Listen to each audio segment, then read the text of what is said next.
Good morning dear students, कैसे बेटा आप सब लोग। चलिए भाई शुरू करते हैं अपना जो नेक्स्ट टॉपिक है। क्लाइमैक्स जो है आ चुका है इस चैप्टर का। अपन ईटीएस देखने वाले हैं और ऑक्सीडेटिव फॉस्फोराइलेशन देखने वाले हैं। ईटीएस क्या होता है? इलेक्ट्रॉन ट्रांसपोर्ट सिस्टम होता है बेटा। और वहाँ पे देखेंगे कि इलेक्ट्रॉन जो वहाँ पे जो इतने सारे जो रिलीज हुए थे वो कहाँ जाएंगे और इससे एटीपी कैसे सिंथेसिस करेंगे अपन, वही ऑक्सीडेटिव फॉस्फोराइलेशन हो जाएगा। ऑक्सीजन की प्रेजेंस के अंदर अपन फॉस्फोराइलेशन मतलब इनऑर्गेनिक फॉस्फेट ऐड करेंगे एटीपी एडीपी के अंदर और एटीपी वहाँ पे जनरेट करेंगे। तो कैसे करेंगे, आइए चलिए शुरुआत करते हैं और बात करते हैं electron transport system and oxidative phosphorylation की। चलिए अगर बात करें अपन किसकी बेटा, electron transport system and oxidative phosphorylation की, तो वहां पे आपको मैं बता दूं कि माइटोकॉन्ड्रिया के अंदर ये प्रोसेस होने वाली है। पहली जो अपन मैट्रिक्स के अंदर करा चुके थे क्रेब्स साइकिल, अब होगी बेटा इनर माइटोकॉन्ड्रियल मेम्ब्रेन के ऊपर जो मौजूद है वहां पे जो पार्टिकल्स हैं। बेसिकली बात करें अपन एटीपीज एंजाइम वाले जो पार्टिकल्स और इसके अलावा बात करें जो प्रोटीन्स वहाँ पे लोकेटेड है। प्रोटीन्स यहाँ पे लोकेटेड है बेटा इनर माइटोकॉन्ड्रियल मेम्ब्रेन के अंदर। इनर माइटोकॉन्ड्रियल मेम्ब्रेन यहाँ पे आईएमएम लिखा हुआ है। आईएमएम के अंदर यहाँ पे बेसिकली मौजूद है कौन, यहाँ पे प्रोटीन्स मौजूद है। आप देख सकते हैं यहाँ पे ये प्रोटीन मौजूद है। एक कॉम्प्लेक्स नंबर, कॉम्प्लेक्सेस के नाम से मशहूर है ये proteins. Complex number first, complex number second, third, fourth और फिफ्थ अपने आप में एक जो कॉम्प्लेक्स है बेटा वो एक एंजाइम है एटीपी सिंथेस। तो 5 कॉम्प्लेक्स होते हैं, बेसिकली होते तो 4th है, फर्स्ट सेकंड थर्ड फोर्थ, और 5th कॉम्प्लेक्स खुद अपने आप में एक एटीपी सिंथेस एंजाइम जो है, जो एटीपी जो है सिंथेसिस करती है, वो यहाँ पे अपने सामने होती है। आप देख सकते हैं यहाँ पे पहले जो इलेक्ट्रॉन है कॉम्प्लेक्स नंबर फर्स्ट से जाएगा बेटा, और फर्स्ट से निकलते हुए बेटा वो इलेक्ट्रॉन क्या है, बैलेंस करेगा। 2 इलेक्ट्रॉन यहाँ पे जाएंगे, 2 इलेक्ट्रॉन यहाँ पे जाएंगे बैलेंस करते हुए 4H+ को। और मैं बात करूं कि वो 2 इलेक्ट्रॉन बेटा फिर प्लाई जो है क्यूनॉन यहाँ पे अपने साथ मौजूद है, यूबी क्यूनॉन यहाँ पे बेसिकली मौजूद है, मोबाइल कैरियर है वो, और वो थर्ड पे लेके जाएगा इसको। और थर्ड पे आप देख सकते हैं वापस से वही 2 इलेक्ट्रॉन कैरी आउट हुए हैं, 2 इलेक्ट्रॉन यहाँ पे पास आउट हुए हैं, और वो 2 इलेक्ट्रॉन आगे जाके यहाँ पे 4H+ और रिलीज कर दिए। और बेसिकली बात करें कि यार ये कॉम्प्लेक्स नंबर सेकंड से भी बेसिकली यहाँ पे 2 इलेक्ट्रॉन यहाँ से भी रिलीज हुए, और बेसिकली यहाँ पे तो 4 इलेक्ट्रॉन रिलीज हुए बेटा, यहाँ पे तो 4 इलेक्ट्रॉन रिलीज हुए।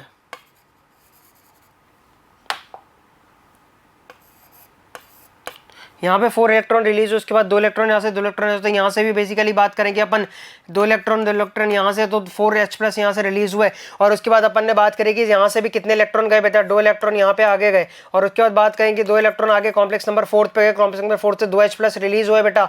और 2H+ रिलीज होने के बाद वो O2 ने इलेक्ट्रॉन एक्सेप्ट कर लिया। वो इलेक्ट्रॉन किसने एक्सेप्ट कर लिया बेटा, O2 ने एक्सेप्ट कर लिया वो इलेक्ट्रॉन। और बेसिकली O2 ने एक्सेप्ट करने के बाद बेटा एक मॉलिक्यूल ऑफ H2 वहाँ पे बनाया। तो बेसिकली बात करें कि अपन है ना यहाँ पे एक H2 का मॉलिक्यूल बना है 2 इलेक्ट्रॉन एक्सेप्ट करने से। और आप देख सकते हैं कि वही इलेक्ट्रॉन एक्सेप्ट करने के बाद जो प्रोटॉन कंसंट्रेशन ग्रेडियंट बनती गई अंदर की तरफ यहाँ पे H+ बढ़ते गए। अंदर की तरफ आप देख सकते हैं H+ बढ़ते जा रहे हैं, लाला अंदर की तरफ H+ बढ़ते जा रहे हैं।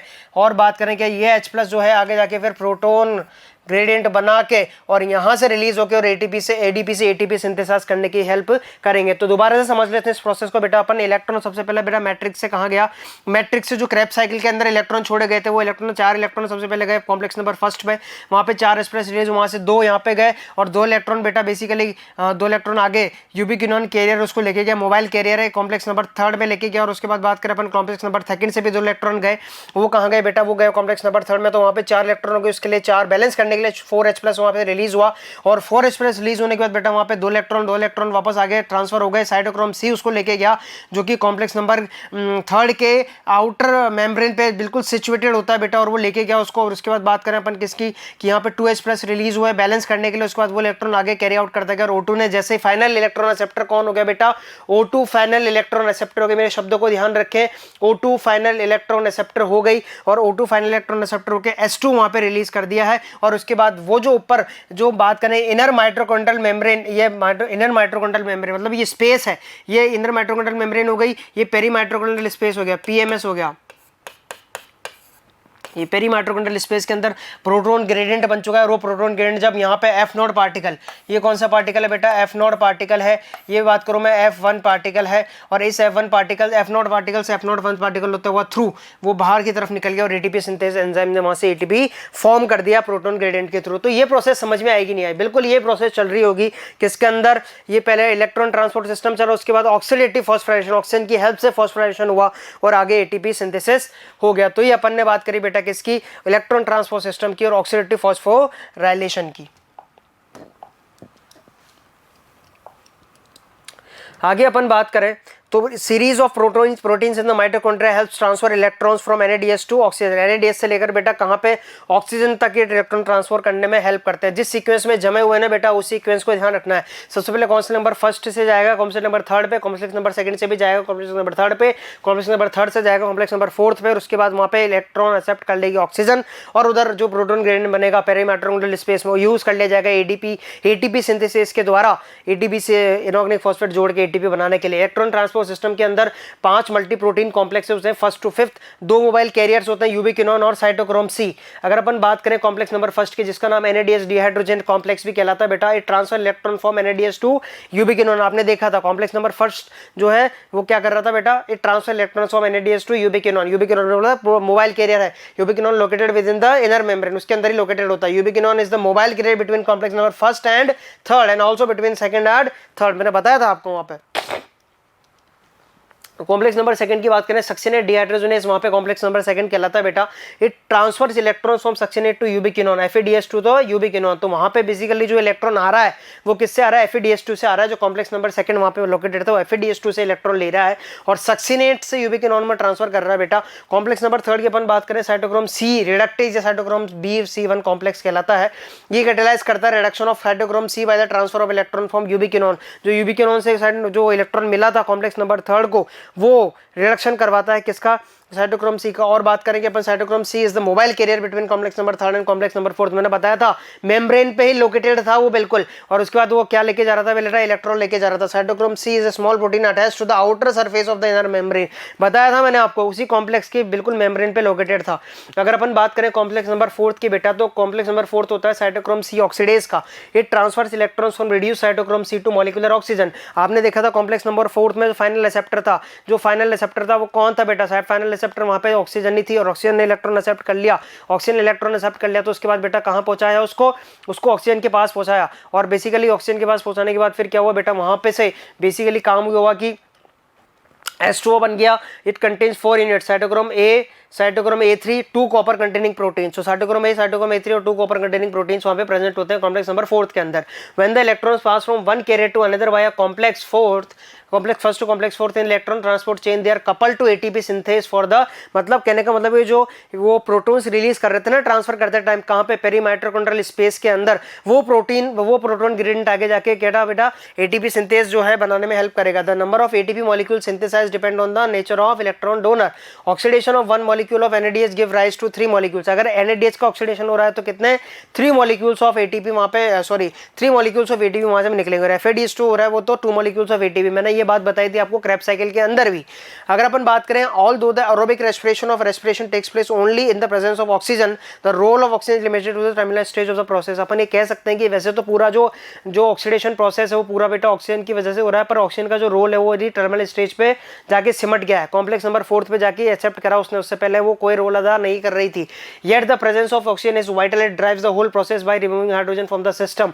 पूरे प्रोसेस बेसिकली ऑक्सीजन ड्राइव कर रहा है जो हाइड्रोजन को वहां से रिमूव करता रहता है। Unlike photophosphorylation where it is the light energy is used for the photophosphorylation की अपन बात करें तो वहां पे लाइट एनर्जी का यूज किया जाता है ATP सिंथेसिस के लिए, पर बेसिकली यहाँ पे क्या है, यहाँ पे बेसिकली रेस्पिरेशन के अंदर एनर्जी जो है वो ऑक्सीडेशन की वजह से यूटिलाइज हो रही है, और it is for this reason that the process called oxidative phosphorylation. इसी वजह से हम इसको क्या कहते हैं बेटा, ऑक्सीडेटिव फॉस्फोराइलेशन कहते हैं। ऑक्सीजन का रोल है यहाँ पे, और जगह तो लाइट करा देती है ATP का सिंथेसिस, यहाँ पे ऑक्सीजन करवा रही है। Mechanism of ATP synthesis explained bye chemiosmosis hypothesis. Chemiosmosis hypothesis upon photosynthesis के अंदर भी पढ़ेंगे, पर मैं बता चुका हूँ वैसे आपको यहाँ पे कि PMS के अंदर जो प्रोटॉन ग्रेडियंट बनेगा, एक फ्लक्स होगा, एकदम से गेट खोलेंगे और F0 पार्टिकल बेस से होता हुआ F1 पार्टिकल पे जाएगा, वहां पे एक केमिकल एक्टिविटी होगी और उसकी वजह से ATP का सिंथेसिस होगा। The energy release during the ETS is utilised in synthesising ATP with the help of ATP synthase. हम बता ही चुके हैं कि ATP सिंथेस की वजह से वहां पे सिंथेसिस होगा। It contains 2 major components, F0 base and F1 head. अगर अपन बात करें F1 जो है एक पेरिफेरल मेम्ब्रेन प्रोटीन है जो ऊपर बाहर की तरफ होता है, contains the site for synthesis of ATP। अपन ने देखा वो जो बल्जिंग पार्ट था, अपन ने देखा कि वो जो बल्जिंग पार्ट था, मैं यहाँ पे फिर आपको डिनोट करना चाहूंगा, यहाँ पे समझाना चाहूंगा। इस तरीके से अपन ने कुछ देखा था, ये था F0, ये था F1। तो आप पे देख सकते हैं कि F1 जो है peripheral protein complex and contains the site for ATP synthase. यहाँ पे क्या हो रहा था बेटा, ATP से इनऑर्गेनिक फॉस्फेट जुड़ के क्या बना रहा था बेटा, एटीपी बना रहा था ना। तो पेरिफेरल प्रोटीन और वहाँ पे एडीपी से नॉन फॉस्फोलिपिड की एटीपी बना रहा है। और उसके बाद बात करें एफ नोट जो है इंट्रिकल मेम्ब्रेन प्रोटीन है, मेम्ब्रेन में धंसा हुआ था ये, मेम्ब्रेन में धंसा हुआ था ये, ठीक है। That forms the channel through the which proteins crosses the inner membrane, ऐसे प्रोटोन ग्रेडियंट आ रहे थे ना यहाँ से। तो बेसिकली वही डायग्राम यहाँ पे एक्सप्लेन कर दिया गया है कि इस तरीके से एफ नोट बेस होता है, F1 हेड होता है, F1 के अंदर एक एक्टिविटी होती है एटीपी सिंथेज की और वो एटीपी बनाती है। और एफ नोट बेस जो है inner membrane, inner mitochondrial membrane में धंसा हुआ रहता है, जहाँ से प्रोटोन ग्रेडियंट बनता हुआ जो है बाहर की तरफ निकलता है। ये अपन ने बात करी किसकी बेटा, यहाँ पे बात करी एटीपी सिंथेज एंजाइम की।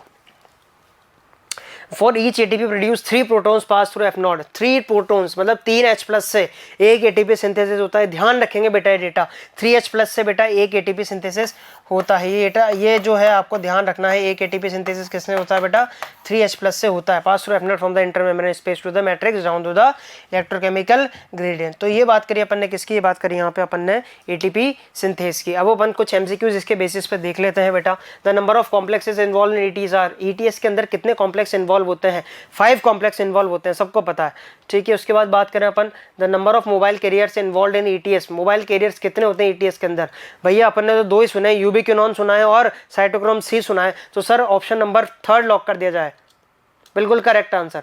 ये बात करें अपन the mobile carrier between complex 3 and complex number 4, complex number 3 और कॉम्प्लेक्स नंबर 4 के बीच में कौन सा मोबाइल कैरियर था, साइटोक्रोम बी, नहीं सर साइटोक्रोम सी, हाँ सर ये था, बिल्कुल यही था सर, बिल्कुल करेक्ट आंसर। अगर अपन बात करें mobile carrier between complex number 1 and complex number 3, तो उसके बीच में कौन था बेटा, यूबिक्विनोन था, साइटोक्रोम सी था, साइटोक्रोम ए था, साइटोक्रोम डी था। सर डी और ए तो होते ही नहीं सकते, सी और यूबिक्विनोन में ये 2 ही तो मोबाइल कैरियर है, और सी तो सर कॉम्प्लेक्स नंबर 3 और 4 के बीच में आ चुका है, तो सर यहाँ पे यूबिक्विनोन आंसर चला जाएगा, बिल्कुल करेक्ट आंसर। अपन बात करें नेक्स्ट क्वेश्चन की, the terminal electron receptor in respiration, terminal electron receptor कौन था रेस्पिरेशन के अंदर, अरे याद है ना ऑक्सीडेटिव फॉस्फोराइलेशन, तो ऑक्सीजन टर्मिनल रिसेप्टर हुई, ऑप्शन नंबर 1 बिल्कुल करेक्ट आंसर। अपन बात कर रहे हैं balance sheet of ATP production in aerobic respiration of glucose. अब अपन को बेटा कितने एटीपी बनाए अपन ने, क्योंकि अल्टीमेटली अपन को क्या एटीपी निकालना है, अगर एटीपी नहीं है तो ये पूरा प्रोसेस अपने लिए किसी काम का नहीं है। तो एटीपी की कैलकुलेशन, भैया ये बता दो कि एटीपी कितने निकले हैं, हमें तो उससे मतलब है। चलिए आइए इतनी जो महाभारत सुनी उसका एटीपी कैलकुलेशन भी देख लेते हैं।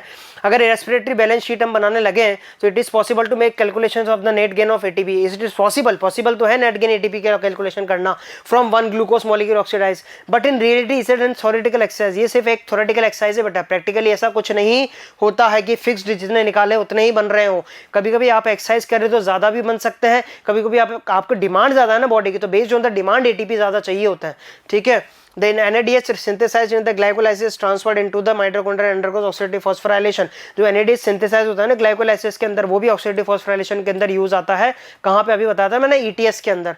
None of the intermediates in the pathways utilised to synthesise any other compound. ये सब चीजें थ्योरेटिकली जो है प्रैक्टिकली कब पॉसिबल हो सकती है, थ्योरेटिकली पॉसिबल कब हो सकती हैं, जब हम ये कहें कि ओनली ये चीजें जो हो रही है ये जैसे हम सोच रहे हैं, जैसा हम कह रहे हैं वैसे ही हो रही होगी, ये यहाँ पे जा रहा होगा, ये इसी तरह से कॉम्प्लेक्स नंबर 4 थे वहां से वहां ही जा रहा होगा, तब जाके अपन ऐसा समझते हैं। पर ऐसा जरूरी थोड़ी कि वैसा अपन जैसा सोच रहे हो वैसा ही हो रही हो चीजें, ठीक है। अगर अपन बात करें all path works world simultaneously and do not take place one after another, ऐसी कंडीशंस अगर हम देखें तो but these kind of assumption are not really valid in living system. Living system के अंदर ये असम्पशंस काम नहीं करते बेटा। Substrate enter the pathways and are withdrawn from it as and when necessary, मतलब सबस्ट्रेट जो जा रहा है ग्लूकोज जा सकता है, फैट जा सकता है, मैंने बताया भी था शुरुआत में चैप्टर के, ग्लूकोज भी ऐसे सबस्ट्रेट यूज हो सकता है, फैट हो सकता है, ऑर्गेनिक एसिड्स हो सकते हैं, प्रोटीन्स हो सकते हैं। तो जिस टाइप पे जैसा सबस्ट्रेट जा रहा है उससे एटीपी उतने ही सिंथेसाइज होंगे। जरूरी नहीं कि ग्लूकोज से 36 एटीपी बन रहे हैं तो फैट से भी 36 एटीपी बनेंगे, उससे ज्यादा भी बन सकते हैं। तो नंबर ऑफ द सबस्ट्रेट, यह बात करें कि टाइप ऑफ द सबस्ट्रेट कौन सा जा रहा है, या उस टाइम पे देखें कि रिक्वायरमेंट कितनी है, बात करें अपन उस टाइम पे बॉडी की, तो उस हिसाब से एटीपी वहां पे बनते हैं। अगर अपन बात करें बेटा enzymatic rates are control by multiple means, enzymatic rates पूरी एंजाइमेटिक रेट्स है ये भी मल्टीपल मीन से कंट्रोल होती है। जो पूरा ग्लाइकोलाइसिस देखा अपन ने, क्रेब साइकिल वहाँ बहुत सारी एंजाइम्स थी, तो वो बहुत सारी मल्टीपल मीन से कंट्रोल होती है। जरूरी नहीं कि जैसा हम सोच रहे हैं वैसी चीजें हो रही हो, पर हम मान रहे हैं ऐसा कि जैसा हम कह रहे हैं वैसी चीजें हो रही होगी। Hence there can be a net gain of 36 ATP molecules during aerobic respiration of one molecule. तो ऐसा मान लेते हैं कि भाई 36 होता है, क्योंकि मानना क्या है इसमें ऑब्वियसली बात है कि अगर हम ऐसा सोच रहे हैं कि ये सब हो रहा है तो बिल्कुल ऐसा ही हो रहा है, तब तो 36 एटीपी, और अगर नहीं हो रहा है तो फिर ऊपर नीचे एटीपी होता ही है। फर्मेंटेशन की और एरोबिक रेस्पिरेशन का कंपैरिजन यहाँ पे किया गया है बच्चे।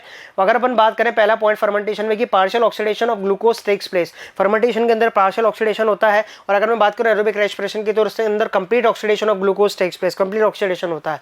अगर मैं बात करूं फर्मेंटेशन की तो नेट गेन ऑफ एटीपी कितना होता है बेटा 2, और अगर मैं बात करूं किसकी एरोबिक रेस्पिरेशन की तो वहां पे 36 मॉलिक्यूल्स ऑफ एटीपी गेन होते हैं।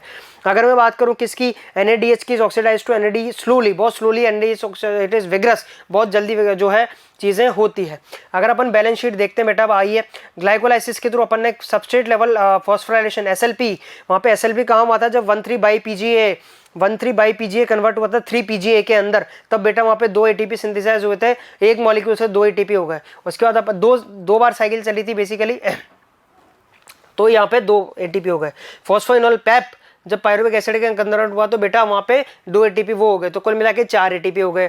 अगर अपन बात करें इसी ATP कंज्यूम में, ग्लाइकोलाइसिस के अंदर ATP कितने कंज्यूम है, ग्लूकोज से जब ग्लूकोज 6 फॉस्फेट बना तो 1 ATP, और फ्रक्टोज 6 फॉस्फेट से फ्रक्टोज 1,6 बिस फॉस्फेट बना तब 1 ATP, तो कुल मिला के 4 ATP तो गेन हुए थे और 2 ATP वहां से लॉस हो गए, तो कितना हुआ बेटा 2 ATP का वहां पे नेट गेन अपन को हुआ। उसके बाद अपन ने बात करी यहाँ पे कि ATP from NADH generated in glycolysis, ATP NADH से कितने जनरेट हुआ है ग्लाइकोलाइसिस में। अब आपने सुना है कि एक NADH 3 ATP जनरेट करता है, तो 3 जब अपन ने 3PGA से बाईPGA बनाया था तो वहाँ पे 2 NADH बने थे, इसका मतलब। उसके अलावा बात करें अपन ATP gain from glycolysis in the presence of O2, तो यहाँ पे 2 ATP बने, 2 NADH बने थे, तो 2 NADH मतलब वहाँ पे 4 ATP बन गए। और अगर बात करें ATP gain from glycolysis in the presence of O2, तो O2 की प्रेजेंस में ग्लाइकोलाइसिस में तो टोटल कितने हो गए, टोटल 6 हो गए। ठीक है बेटा।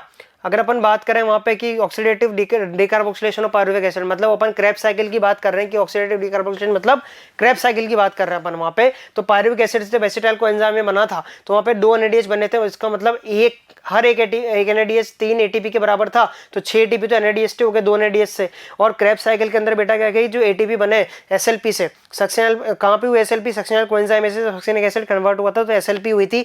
अब 1 से 2 ATP, ऊपर कितने बन गए 6 और 2 8, तो ये हो गए। फ्रॉम NADH बेटा आइसोसेट्रिक एसिड से ऑक्सैलिक एसिड बना था तो वहाँ पे 2 NADH 1 से 3 तो 6 ATP ये हो गए। अल्फा कीटोग्लूटारिक एसिड से सक्सेनल कोएंजाइम में बना था, वहाँ पे भी 2 NADH निकले तो 1 से 3, तो यहाँ पे 6 हो गए, 6 12 12 8 20।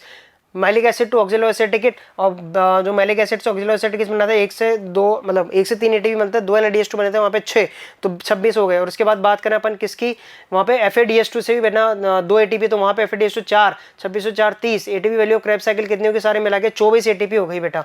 और 24 ATP net gain of ATP aerobic respiration पर मिल गया, तो यहाँ पे 36 ATP आंसर हो गया। तो ये अपन ने बात करी रेस्पिरेटरी बैलेंस शीट की। इस तरह से रेस्पिरेटरी बैलेंस शीट समझिए अपन ने। How many ATPs are generated in respiration, आप कितनी ATP जनरेट हुआ है रेस्पिरेशन के अंदर, आंसर क्या चला जाएगा बेटा 36 चला जाएगा। 2 ATP जो है वो ऐसा है कि कंज्यूम नहीं होते, अगर वापस से गेन हो जाते तो 38 हो जाता है। अगर अपन बात करें each mitochondrial NADH to release how many number of ATP molecules, कितने करता है भैया 3 करता है, बिल्कुल correct answer. ATP synthesis in mitochondria is closely associated with, ATP synthesis जो माइटोकॉन्ड्रिया के अंदर होता है वो क्लोजली एसोसिएटेड किससे होता है, रिलीज ऑफ CO2 से, कंजप्शन ऑफ O2 से, reduction of NADP plant FAD से, या रिलीज ऑफ O2 से। बेसिकली होता है कंजप्शन ऑफ O2 से।